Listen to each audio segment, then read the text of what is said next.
Hello दोस्तों, मैं हूं विपिन और स्टडी अनलिमिटेड में आपका स्वागत है।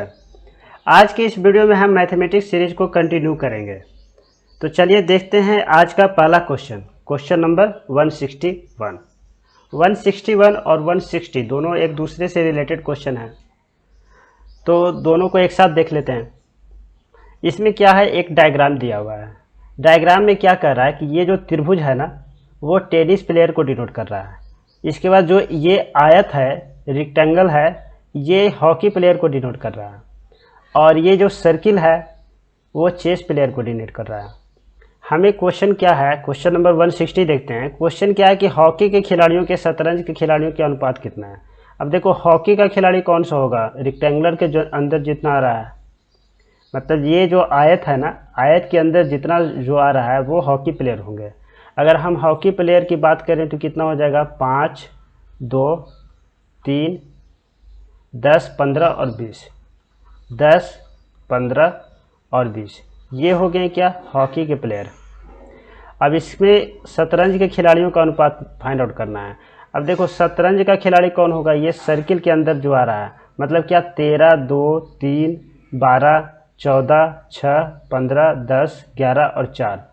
तो ये सबको हम ऐड कर लेते हैं। तो 13, 2, 3, 12, 14, 6, फिर क्या है 15, 4, 11 और कितना 10। अब ये सबको ऐड करते हैं। देखो, 5 और 2 कितना, 7, 7, 3, 10, 10, 10, 20, 20 और 15 कितना, 35, 35 और 20 कितना, 55। तो ऊपर भी कितना आ गया, 55। और नीचे वाले को ऐड करें तो 13, 2, 15, 15, 3, 18, 18 और 12 कितना, 30, 30 और 14 कितना, 44, 44 और 6, 50, 50 और 15, 65, 65 और 4, 69, 69 और 11 कितना, 80, 80 और 10 कितना, 90। तो 90। देखो, 5 से ये कट जाएगा तो कितना आएगा, 11 आएगा। और ये 5 से अगर कट गया तो कितना आएगा, 18 आएगा। तो ये इसका आंसर कितना आ गया, 11/18। तो इसका सही आंसर हो जाएगा ऑप्शन नंबर सी, 11/18। अब नेक्स्ट क्वेश्चन देखते हैं, क्वेश्चन नंबर 161। वे टेनिस खिलाड़ी जो हॉकी के खिलाड़ी नहीं है। हमें क्या करना पड़ेगा, टेनिस का खिलाड़ी है तो ये त्रिभुज के अंदर जो आएगा, मतलब 5, 11, 10, 14 और 5 आएगा। अब इसमें क्या कर रहा है, हॉकी का खिलाड़ी नहीं है, तो हॉकी तो ये आयत के अंदर आएगा। आयत के अंदर कौन सा एक आ रहा है, 10 आ रहा है। तो 5, 11, 10, 14 और 5, इसमें से हमें 10 वाले को माइनस कर देना पड़ेगा।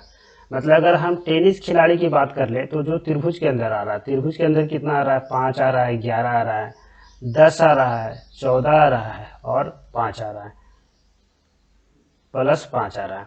अब देखो, ये जो 10 है ना, ये क्या रेक्टेंगुलर के अंदर आ रहा है, आयत के अंदर आ रहा है, मतलब ये हॉकी प्लेयर है।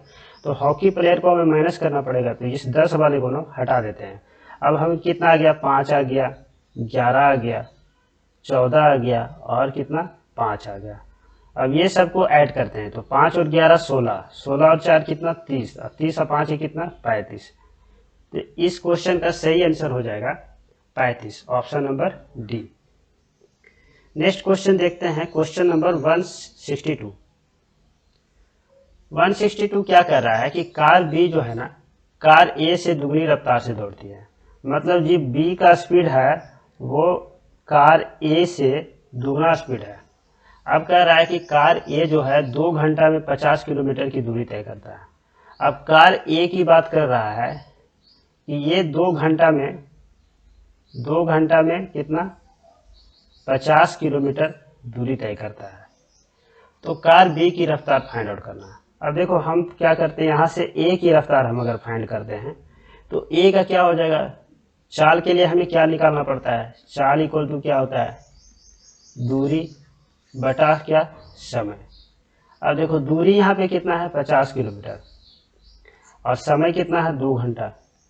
तो कितना आ गया, 25 किलोमीटर पर आवर। ये हो गया ए का स्पीड। हमें फाइंड आउट करना है क्या, बी की रफ्तार। हमें फाइंड आउट करना है बी की रफ्तार। तो बी की रफ्तार क्या होगा, दुगना हो जाएगा। तो दुगना अगर करते हैं तो 2 गुने कितना, 25। तो कितना हो गया, 50 किलोमीटर पर आवर। देखो, ऑप्शन में इसमें कोई नहीं है, मतलब इसमें कुछ मिस्टेक है। ये 50 के जगह पे कुछ और होना चाहिए। ठीक है, नेक्स्ट क्वेश्चन देखते हैं, क्वेश्चन नंबर 163। 163 क्या कह रहा है, 280 और 144 का महत्तम समापवर्तक निकालो। अब देखो महत्तम समापवर्तक निकालने के लिए हमारे पास दो मेथड है। पहला क्या है, पहला है प्राइम फैक्टोरियल मेथड। अब प्राइम फैक्टोरियल मेथड में हम क्या करते हैं, दोनों का हम फैक्टोरियल फाइंड आउट करते हैं। अब जैसे 280 है तो 280 को हम कितना लिख सकते हैं, 2, 140 बच गया, फिर से 2, 70 बच गया, फिर से 2, 35 बच गया, और 35 को कितना लिख सकते हैं, 5 गुने 7। इस तरह से 280 को लिख दिए। अब देखो 144 है तो 144 को हम कितना लिख सकते हैं, अगर हम 2 लिखते हैं तो 72 बच गया, फिर से 2 लिखते हैं तो 36 हो गया, फिर से 2 लिखते हैं तो 18 हो गया, फिर से 2 लिखते हैं तो 9, और 9 को कितना लिख सकते हैं, 3 गुने 3। अब इसमें देखते हैं कि दोनों में कौन सा टर्म कॉमन है। तो देख रहे हैं कि 2 जो है दोनों में है, फिर से देख रहे हैं 2 जो है दोनों में है, तो 2 गुने 2, ठीक है, फिर से एक और 2 है जो भी दोनों में है, मतलब टोटल 3 2 जो है तीनों में कॉमन है। इसके अलावे अगर देखें तो 5 इसमें नहीं है, 7 जो है इसमें नहीं है, मतलब यही तीनों टर्म जो है दोनों में कॉमन है। तो इसका एचसीएफ जो है, जीसीएफ जिसको बोलते हैं महत्तम समापवर्तक बोलते हैं, वो कितना आ गया, 8 आ गया। ये कौन सा मेथड है, दूसरा पहला मेथड है प्राइम फैक्टोरियल मेथड, इसके थ्रू निकाले हैं। दूसरा जो मेथड होता है उसको हम बोलते हैं कौन सा, डिवीजन मेथड। अब डिवीजन मेथड इसको क्या बोलते हैं, भाग विधि। अब डिवीजन मेथड में हम क्या करते हैं कि हम पहला नंबर को ना दूसरा नंबर से भाग देते हैं। तो देखो अगर हम इसको 1 से भाग देंगे कितना आ गया, 6 हो जाएगा, 3 हो जाएगा और 1 हो जाएगा, 136। अब 136 को ना इस वाले में फिर से भाग देना होगा, तो 144 में भाग देते हैं, कितना एक बार लग जाएगा, 136, 4 और 4 कितना, 8 बच जाएगा। अब हम क्या करेंगे कि 8 से ना इस वाले में फिर से भाग देंगे, तो 136 में अगर हम भाग देते हैं तो कितना बार में लगेगा, 1 और 7, 17 और ठीक कितना, 36 है, ये पूरी पूरी कैंसिल हो गया। मतलब जो हमारे एचसीएफ है ना वो कितना आ जाएगा, 8 आ जाएगा। नेक्स्ट क्वेश्चन देखते हैं, क्वेश्चन नंबर 164। इसमें क्या कह रहा है कि P एक काम को 10 दिन में कर सकता है, Q उसी काम को कितना 15 दिन में कर सकता है। तो यदि वे एक साथ कितना 5 दिन तक काम करता है तो वो उस काम का कितना भाग पूरा करेंगे।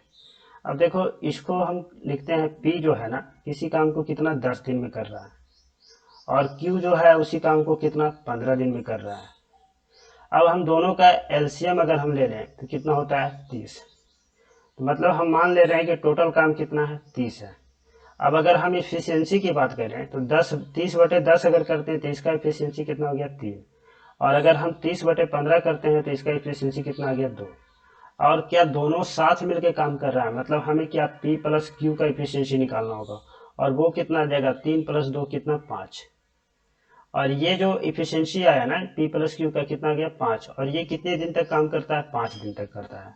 तो 5 इफिशियंसी है और 5 दिन तक काम करता है, मतलब टोटल कितना काम करेगा, 25।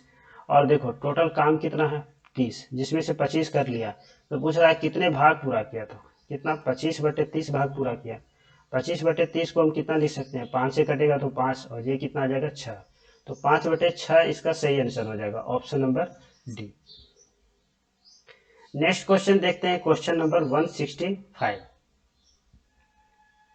एक निश्चित धनराशि पर 12% की दर से 6 वर्ष तथा 12 वर्ष में अर्जित साधारण ब्याज का अनुपात कितना होगा। देखो अगर हम साधारण ब्याज की बात करें, सिंपल इंटरेस्ट की बात करें, तो इसका फॉर्मूला क्या होता है, P/R/T और डिवाइडेड बाय कितना, 100। देखो निश्चित धनराशि है तो P का वैल्यू क्या है, दोनों सेम है। ये रेट जो है कितना है, 12% है, और दोनों के लिए कॉमन है तो रेट भी कॉमन है। अब देखो समय क्या है, एक है 6 वर्ष और एक है 12 वर्ष। तो देखो अगर यहाँ से हम देखते हैं, अगर ये 100 है, 100 भी कांस्टेंट है ये वैल्यू, तो जो एसआई होगा वो डायरेक्टली प्रोपोर्शनल होगा किसके, टाइम के, क्योंकि पी आर और 100 जो है ये तीनों चीज तो कॉमन है, मतलब दोनों में सेम आएगा। तो हम ये कह सकते हैं कि अब देख, जैसे अगर टी का वैल्यू अगर 6 वर्ष है और अगर 12 वर्ष है, दोनों का अगर अनुपात पूछ रहा है, तो जो एसआई का अनुपात होगा वो कितना होगा, 6/12 ही होगा, ठीक है। तो 6/12 होगा तो कितना हो जाएगा, 1/2 हो जाएगा। रेशियो की बात करें तो कितना, 1/2, ऑप्शन नंबर ए हो जाएगा। या इसको यूं सॉल्व कर सकते हैं कि अगर हम एसआई निकालते हैं, पहला का एसआई निकालते हैं, एसआई का फॉर्मूला होता है क्या, पी गुने आर गुने टी डिवाइडेड बाई कितना, 100। अब देखो अगर हम पहला का एसआई निकालते हैं तो पहला का अगर हम मूलधन मान रहे हैं पी, आर कितना है 12% और टी कितना है 6 वर्ष, डिवाइडेड बाई 100 हो गया। और दूसरा का अगर एसआई निकालते हैं तो कितना, पी गुने कितना 12 और कितना समय हो गया 12 वर्ष, डिवाइडेड बाई कितना 100। अब देखो ये 100 और ये 100 कैंसिल हो गया, ये P और ये P कैंसिल हो जाएगा और ये 12 कैंसिल हो जाएगा। तो ये कितना बचेगा, 6/12 बच जाएगा। और इसको क्या लिख सकते हैं, 1/2 लिख सकते हैं। तो इसका जो रेशियो होगा, अनुपात होगा, वो कितना हो जाएगा, 1:2। तो इसका सही आंसर हो गया option number A, 1:2। Next question देखते हैं, क्वेश्चन नंबर 166। ये क्या कर रहा है कि एक वर्गाकार मैदान के प्रत्येक किनारे को 100 पौधे के रोपण से रोपा जाता है। पूरे मैदान को रोपने के लिए कितने पौधे की आवश्यकता होगी।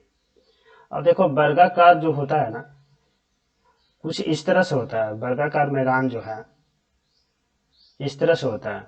इसमें क्या होता है, अगर हम इसको ABCD मान ले रहे हैं, ठीक है, तो इसमें क्या होता है ना कि ये जो इसकी जो साइड होता है, ये भुजा होता है, चारों का चारों होता है, इक्वल होता है, बराबर होता है। अब देखो क्या कह रहा है, प्रत्येक किनारा को, मतलब अगर हम CD की बात कर लें तो यहाँ पे टोटल कितना पौधा लगाया गया है, 100 पौधा लगाया गया है। अगर देखो एक पौधा यहाँ लगा है, एक यहाँ लगा है, तो टोटल बीच में और कितना आएगा, 98 आएगा। ऐसे ही अगर इधर की बात करें तो एक पौधा यहाँ लगा हुआ है, एक यहाँ लगा हुआ है, बाकी कितना होगा, 98 होगा। फिर यहाँ इस किनारे की बात करें तो एक पौधा यहाँ लगा है, एक पौधा यहाँ लगा है, बाकी इधर कितना, 98 पौधा लगेगा। और एक इधर, बाकी टोटल कितना, 98 होगा। 98 होगा और एक इधर, तो दोनों मिलाकर कितना, 100 हो जाएगा। अब पूछ रहा है कि टोटल पूरे मैदान में कितने पौधे की आवश्यकता होगी। तो देखो ये 98, ये 98, ये 98 और ये 98, कितना हो गया, 98 गुने कितना, 4। और देखो ये किनारा पे एक है, 1 2 3 और 4, तो टोटल कितना और पौधा है, 4। अब इसको हम क्या लिख सकते हैं, 99 गुने 4 लिख सकते हैं। 9 चौके 36 और 3, 36 और 3 कितना, 39, 396 इसका आंसर हो जाएगा, option number C. Next question देखते हैं, क्वेश्चन नंबर 167। एक दुकानदार जो है 10 पेंसिल के डब्बा खरीदता है, ठीक है, 10 पेंसिल का डब्बा खरीदता है, कितना में, 100 रुपया प्रति डब्बे के हिसाब से खरीदता है, जिसमें से प्रत्येक डब्बे में कितना है, 10 पेंसिल है। देखो 10 डब्बा खरीदा है और एक डब्बा में कितना पेंसिल है, 10 पेंसिल है। इसका जो CP है, कॉस्ट प्राइस है, कितना है, 100 रुपया, 100 रुपया है पर डब्बा, ठीक है। अब देखो एक डब्बा का कीमत 100 है, 10 डब्बा का कीमत कितना होगा, 1000 होगा। अब देखो आगे क्या कर रहा है, और प्रत्येक पेंसिल को कितना, 12% के लाभ पे बेच दे रहा है। देखो प्रत्येक पेंसिल को कितना, 12% की लाभ पे बेच रहा है, मतलब अगर टोटल की हम बात करें तो टोटल भी 12% ही लाभ होगा। अब देखो टोटल अगर हम CP की बात करें तो जैसे एक डब्बे का कीमत कितना है, 100 रुपया, और टोटल कितना, 10 डब्बा है, 10 डब्बा, मतलब कितना हो जाएगा, 100 गुने कितना, 10, मतलब 1000 हो गया CP। अब देखो एक पेंसिल पे कितना लाभ हो रहा है, 12% का लाभ हो रहा है। तो ऑल ओवर हम जब बात करेंगे तो वो भी प्रॉफिट कितना होगा, 12% ही होगा, ठीक है। अब हमें क्या फाइंड आउट करना है, हमें फाइंड आउट करना है विक्रय मूल्य, मतलब क्या, सेलिंग प्राइस। अब सेलिंग प्राइस निकालना है तो हम यहाँ से निकाल सकते हैं। देखो P कितना है, 12%, तो हम डायरेक्टली कर सकते हैं कितना, SP जो होगा कितना, 112% होगा। अगर हम CP को हम 100% लेके चल रहे हैं तो प्रॉफिट कितना है, 12%, तो SP कितना होगा, 112%। 112% किसका, 112% CP का, तो CP कितना है, 1000, 1000 का कितना, 112%। अब देखो 1 2 शून्य कैंसिल हो गया, बाकी कितना हो गया, 11 20। इसका सही आंसर हो गया 11 20, option number B. Next question देखते हैं, क्वेश्चन नंबर 168। क्या दिया हुआ है, कॉस थीटा का वैल्यू दिया हुआ है कितना, 4/5। फाइंड आउट करना है क्या, sec theta plus cosec theta.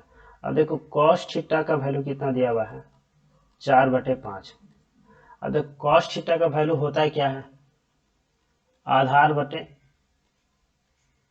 कर्ण होता है, ठीक है। तो आधार कितना हो गया, 4 हो गया, कर्ण कितना हो गया, 5 हो गया। अगर हम यहाँ से लंब की बात करें कि लंब कितना होगा, तो लंब कितना हो जाएगा, कर्ण का स्क्वायर मतलब कितना, 5 का स्क्वायर, माइनस आधार का स्क्वायर मतलब कितना, 4 का स्क्वायर, और ये कितना आएगा, रूट के अंदर आएगा। ये कितना हो गया, 25, और ये कितना हो गया, 16, और ये रूट के अंदर कितना आ गया, 9। रूट हटा दिए तो कितना आ गया, 3। तो लंब का वैल्यू कितना आ गया, 3 आ गया। अब हमें फाइंड आउट क्या करना है, sec theta plus cosec theta. अब देखो सेक थीटा का वैल्यू अगर हम रखना चाहें तो क्या होगा, सेक थीटा का वैल्यू कॉस थीटा के जस्ट अपोजिट होगा। अगर कॉस थीटा का वैल्यू कितना है, 4/5 है, तो जो सेक थीटा का वैल्यू होगा वो 5/4 होगा। तो इसको हम लिख सकते हैं 5/4। अब देखो कॉसेक थीटा जो होता है ना, वो क्या होता है, साइन थीटा के जस्ट अपोजिट होता है। मतलब अगर साइन थीटा का वैल्यू कितना कितना होता है, लंब बटे कर्ण होता है, तो जो कॉसेक थीटा होता है वो होगा कर्ण बटे लंब। और कर्ण का वैल्यू कितना आया है, 5 है, तो हम ऊपर में 5 लिख देंगे। और लंब का वैल्यू कितना है, 3 है, तो 3 लिख देते हैं। अब देखो एलसीएम कितना होगा, 12 हो जाएगा। 5 दिया के 15, और ये कितना हो जाएगा, 5 के 20, तो कितना आ गया, 35/12। इसका सही आंसर हो जाएगा option number C. Next question देखते हैं, क्वेश्चन नंबर 169। एक आंकड़ा दिया हुआ है और हमें फाइंड आउट क्या करना है, मानक विचलन, जिसको हम क्या कहते हैं, स्टैंडर्ड डिविएशन। अब देखो स्टैंडर्ड डिविएशन निकालने के लिए ना हमें क्या निकालना पड़ता है, summation of F D square divided by summation of F. F क्या है, एफ जो है ना उसको बोलते हैं क्या, बारंबारता। बारंबारता मतलब कोई संख्या कितनी बार आ रहा है। और जो डी का वैल्यू होता है ना, वो होता है एक्स माइनस ए। ए क्या होता है, एक्स जो होता है जो वैल्यू होता है, जो चर होता है, और ए जो होता है वो माध्य होता है, ठीक है। तो सबसे पहले हमें इसमें क्या करना होगा, हमें ए का वैल्यू फाइंड आउट करना पड़ेगा। अब देखो ए का वैल्यू अगर हम फाइंड आउट करते हैं तो ए क्या होता है, माध्य। माध्य के लिए हमें क्या करना पड़ता है, सबको जोड़ना पड़ता है।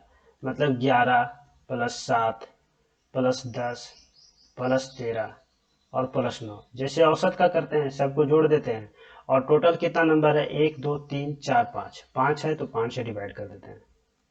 अब देखो 11 7 कितना हो गया, 18, 18 10 28, 28 और 13 कितना हो गया, 41, 41 और 9 कितना, 50, तो 50/5 कितना आ गया, ए का वैल्यू 10। अब देखो हम क्या करेंगे, एक हम चार्ट बनाते हैं। चार्ट में हम क्या करेंगे कि पहला हम लिखेंगे एक्स। एक्स मतलब कि ये क्या होगा, पहले हम लिखेंगे क्या, एक्स। एक्स क्या होगा, ये होगा चर, इसको बोलते हैं क्या, चर। मतलब और एक लिखते हैं क्या, एफ। एफ जो होता है क्या, बारंबारता, बारंबारता, ठीक है। अब देखो ये क्या होगा, एक्स में कौन सा वैल्यू आएगा, जैसे 7 है, 9 है, 10 है, और कितना है, 11 है, और 13 है। अब देखो 7 इसमें कितना बार है, एक बार है, तो एक लिखेंगे। 9 कितनी बार है, तो 9 भी एक ही बार है। 10 भी एक ही बार है, और 11 भी एक बार है, और 13 भी एक बार है। तो सबका बारंबारता कितना हो जाएगा, 1 हो जाएगा। अब हम क्या फाइंड आउट करेंगे, अब हम फाइंड करेंगे डी का वैल्यू। डी का वैल्यू क्या होता है, एक्स माइनस ए, और ए यहाँ से निकाले हैं कितना, 10। 7 में से अगर 10 निकालते हैं तो कितना होगा, -3। 9 में से 10 निकालते हैं तो -1। 10 में से 10 निकालते हैं तो 0, और 11 में से 10 निकालते हैं तो 1। 13 में से 10 निकालते हैं तो कितना, 3 होगा। ये तो हो गया डी का वैल्यू। अब हम यहाँ से क्या निकालते हैं, डी स्क्वायर, और डी स्क्वायर यहाँ कितना हो जाएगा 9, यहाँ 1, यहाँ 0, यहाँ फिर आ जाएगा 1 और यहाँ फिर 9। अब हम क्या निकालेंगे, F into D square. F मतलब क्या, 1। 1 को अगर हम 9 से गुना करते हैं तो कितना 9। 1 को अगर हम 1 से गुना करते हैं तो 1। 1 को अगर हम 0 से गुना करते हैं तो 0। 1 को अगर हम 1 से गुना करते हैं तो 1, और 1 को अगर हम 9 से गुना करते हैं तो 9। अब हमें क्या निकालना है, summation of F D square. अगर हम यहाँ से summation of F D square निकालते हैं तो ये कितना आ जाएगा, 9 1 10, 10 और 1 11, 11 9 कितना 20 हो जाएगा। और इसका अगर हम समेशन निकालें बारंबारता का तो 1 2 3 4 5, तो summation of F equal to कितना 1 हो जाएगा। अच्छा, अब जो स्टैंडर्ड डेविएशन होता है, summation of F D square divided by summation of F, और ये क्या होता है, अंडर रूट के अंदर होता है। अब देखो स्टैंडर्ड डेविएशन जब हम निकाल रहे हैं तो अंडर रूट पहले लगाएंगे, ठीक है। उसके बाद क्या, summation of F D square, और एफ डी स्क्वायर कितना हो गया 20 हो गया, और समेशन ऑफ एफ कितना आ गया 5 आ गया, 5 आ गया। तो 20/5 कितना हो गया, अंडर रूट 4 हो गया, और अंडर रूट 4 को कितना लिख सकते हैं 2। तो इसका सही आंसर कौन सा आ जाएगा, option number B. Next question देखते हैं 170। अब देखो इसमें क्या कह रहा है, कार जो बी है ना, कार ए से दुगनी गति से दौड़ सकती है। मतलब यूं कह सकते हो कि कार बी का जो स्पीड है वो कार ए के स्पीड से दुगना है। यदि कार ए 1.1/2 घंटा में 90 किलोमीटर की दूरी तय करता है तो कार बी की गति निकाले। अब देखो अगर हम ए की गति की बात करें, चाल की बात करें, तो क्या होता है, दूरी बटे समय, और ये कितना 90 किलोमीटर दौड़ जा रहा है, कितने में 1.1/2, 1.1/2 मतलब कितना 3/2 घंटा में। तो हमें कितना करना पड़ेगा, 90 डिवाइडेड बाई कितना 3/2, ये कितना आ गया 30। मतलब ए का जो स्पीड है वो कितना आ गया 60 किलोमीटर पर आवर। अब देखो बी के अगर हमें स्पीड निकालना है तो ए की दुगनी हो जाएगी, तो 2 गुने 60 करना पड़ेगा, मतलब कितना हो गया 120 किलोमीटर पर आवर। इसका सही आंसर हो जाएगा ऑप्शन नंबर डी। चलो गाइज, आज के लिए इतना ही। जय हिंद।